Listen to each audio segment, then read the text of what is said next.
Hey, fellow subscribers, here's the movement to the Ingram Wizard. I know people like to see these, so here it is. As you can tell, it's pretty clean looking, which I have cleaned it up some. But when I got it, it wasn't really that bad, considering it had been stored in an attic for years.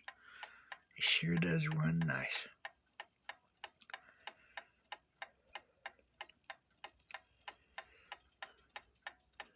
I've seen a whole lot worse than this. Believe me. Now, to be completely transparent here, the verge assembly is not original. I had to modify a little bit. I had to put a little washer behind it to raise it up enough to where it'd work. But it does work. Thanks to Andrew Webster, it now is running again. Hope you enjoy the video and thank you very much for watching.